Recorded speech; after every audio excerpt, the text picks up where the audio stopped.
This is The Future Of, where experts share their vision of the future and how their work is helping shape it for the better. Who would have thought something so small could wreak so much havoc? Prior to COVID-19, you probably didn't think that a virus would cause this much global disruption. To discuss the impact of COVID-19 on the future of pandemics, with me today are two research epidemiologists, Professor Archie Clements and Professor Christopher Reid, both from Curtin University's Faculty of Health Sciences. Thank you very much for coming in today, Archie and Chris. You're welcome. Thanks, David. Archie, you would have been aware that a pandemic could cause this sort of global disruption. Why has it taken this long for a virus to impact the world to such a massive extent? Well, obviously there have been pandemics happening throughout the last 100 years. The last big one that was this disruptive was the Spanish flu pandemic in 1918, but there have been multiple pandemics since then. It's just that those pandemics have all been able to be contained or were not as didn't cause such a high burden of illness and death. There are a bunch of reasons why this pandemic is particularly bad.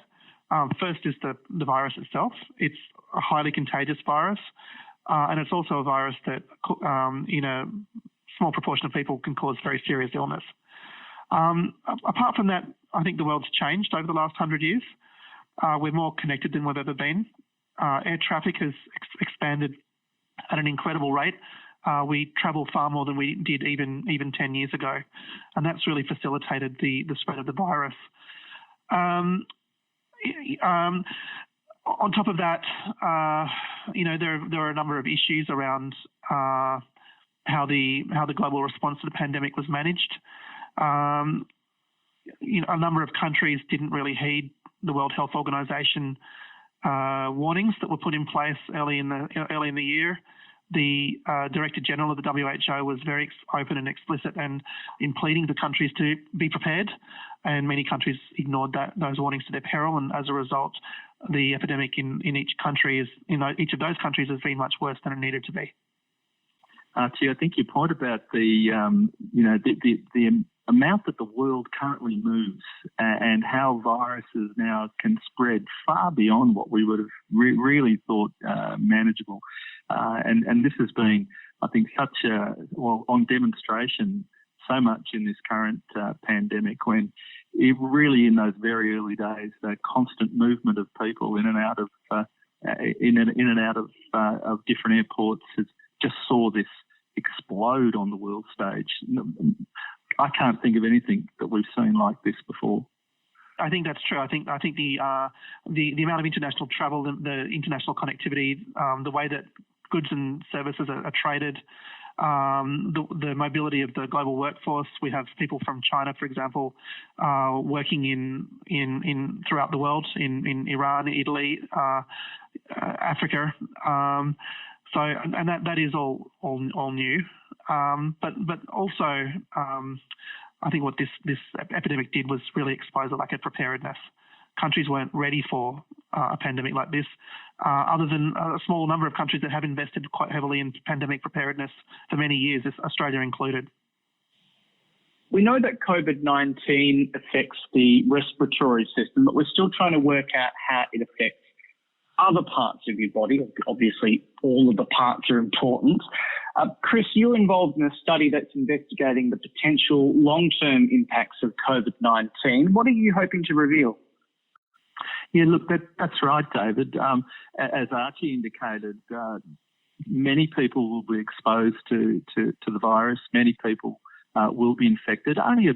Hopefully only a relatively small number will have very serious consequences. And so many people will be actually living with having been exposed to COVID-19. And already, right in the early days, we saw some suggestions that it may actually be of impact to people with underlying chronic health conditions, particularly underlying cardiovascular disease, people with diabetes, people with hypertension, etc. And so in the absence of any information, we felt it was really important to try to start gathering some information on long-term exposure and to try to see whether we're able to determine whether there are any increased risks associated with background comorbid conditions such as, I say, such as heart disease. What's also important at the moment is that we're also interested in looking at the long-term impact of how the communities responded to managing COVID-19. And certainly colleagues working in the mental health space are particularly interested in the impacts of, for example, isolation, the community strategies that have been implemented really right around the world, and what the important sort of health implications may be, having been exposed to that type of situation, something which we haven't seen certainly in our country before. How is Australia performing in terms of that response? Well, in my view, Australia's performed extremely well. And as I mentioned earlier, we have over many decades trained our pandemic response workforce, and their skills have been honed through investigating many small outbreaks over the years, and in preparation for having to deal with a big pandemic. I think we've performed well at multiple levels, certainly at the level of government. I think the putting aside of political differences and the creation of a national cabinet that has enabled national coordination of the pandemic response has been very successful. When you have a country that's a federation of multiple jurisdictions, you always face challenges in coordinating cross-boundary health challenges, responses to health challenges like that. And I think that this approach the government's used has been very effective. We've seen fairly consistent messaging between the Commonwealth and the states.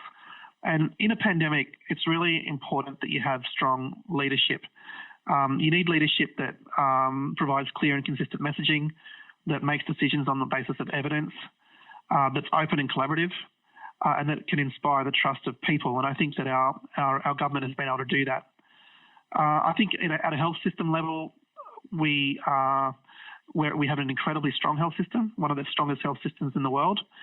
And I think certainly were glitches. I think there was a lot of anxiety and fear in the health system, but it did mobilise very quickly in order to be able to handle a surge in cases that fortunately hasn't actually materialised.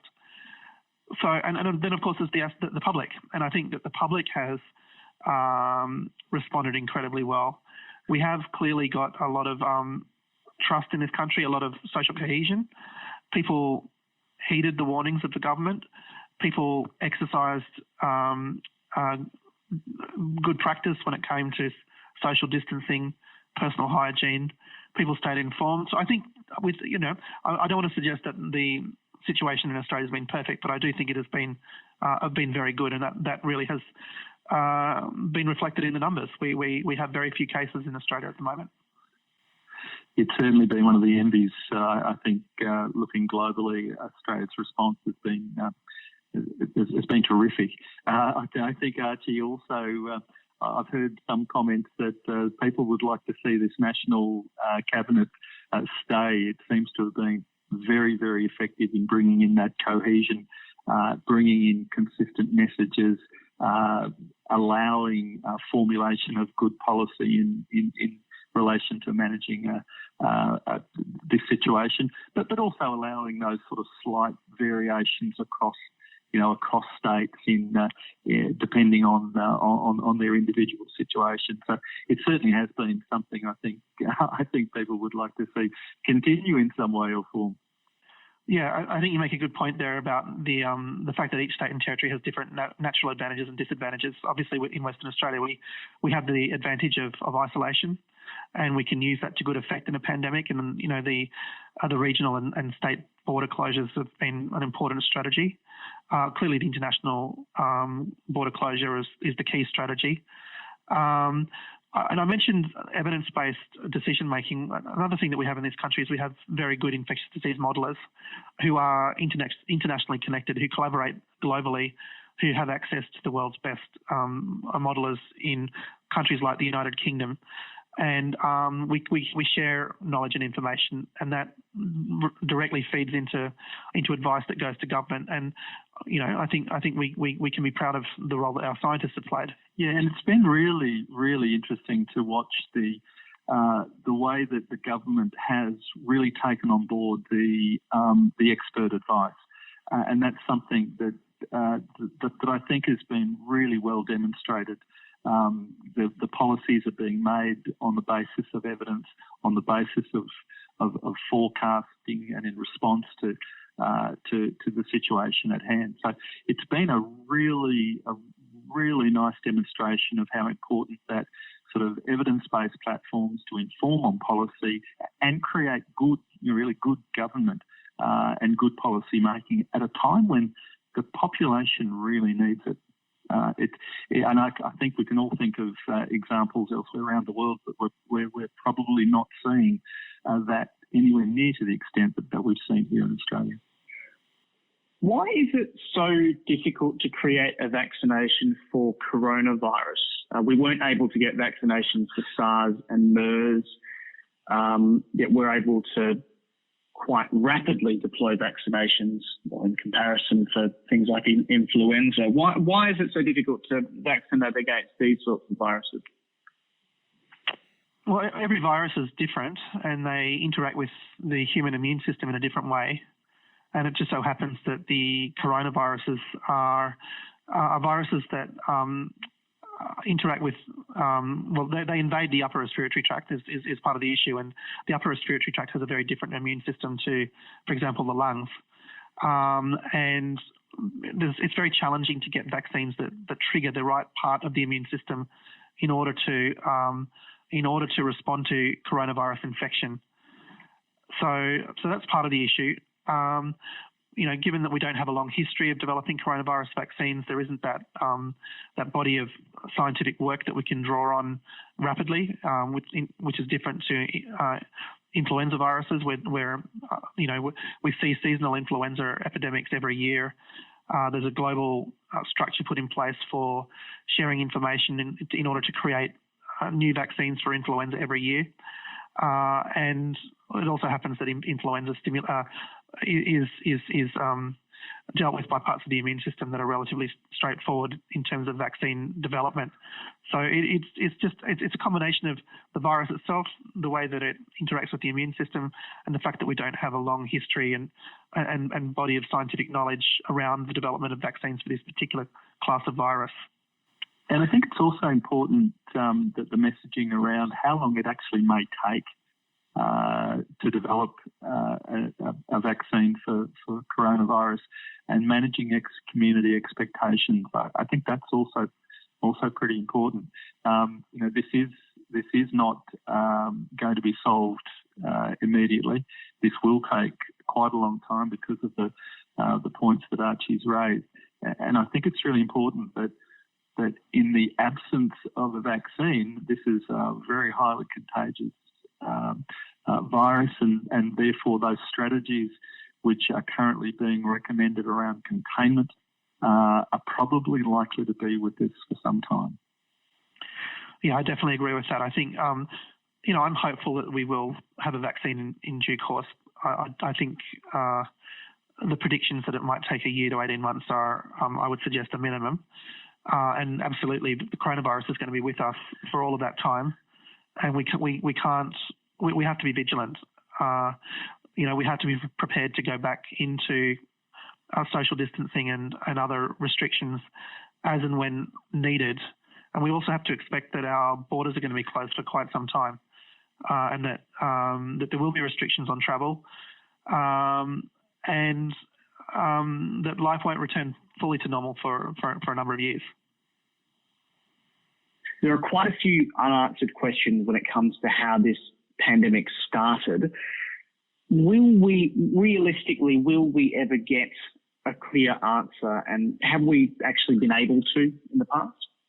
Well, in my opinion, we do have a pretty clear understanding of how the epidemic started, and I think there is a lot of obfuscation and a lot of politicization of that particular issue. And I'm not a politician, so I don't pretend to know how these issues should be dealt with from a political perspective. But it's very clear that wildlife in parts of the world, particularly bats, carry many, many different types of coronavirus. It's very clear that as a result of greater human incursion into natural environments, greater fragmentation of natural environments, trade in wild animals either for food or traditional medicine, increases exposure of humans to the variety of coronaviruses that wild animals carry. So that is the most plausible explanation. It's the one that all of the evidence points to, that this was a spillover from a natural wild host into the human population, probably through the food chain, probably through a live animals being present in wet markets in Wuhan province in China. I don't think there's a lot of serious doubt that that's the case in the scientific community. I think any doubt around that has really been generated through political discourse, not through scientific argument. Yeah, look, I certainly agree with that. And I think it's also important to note that these sorts of virus transmissions can happen and have happened, right around the world. It's not just, an issue about a particular country. We've had our own,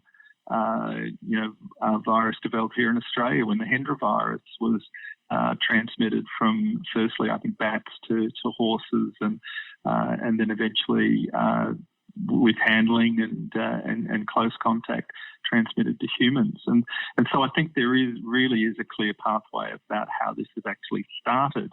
And some of the alternative hypotheses I don't really believe have a strong evidence base. Yeah, I think maybe a better question might be, how did the virus take off? How did the virus move from being a relatively contained epidemic in one country to a global pandemic? And, what responsibility does the governments around the world have for that? And I think that for me is the real question. That's if we are to do an investigation, and we will, the WHO investigates pandemics, every pandemic that happens, those will be the questions that will be asked. And those will, we need to learn from this pandemic because there will be another one. The number of examples of pathogens spilling over into the human population from animal populations and triggering epidemics and pandemics is growing very quickly. So there will be another one. It won't be in 100 years' time. It'll be much sooner than that.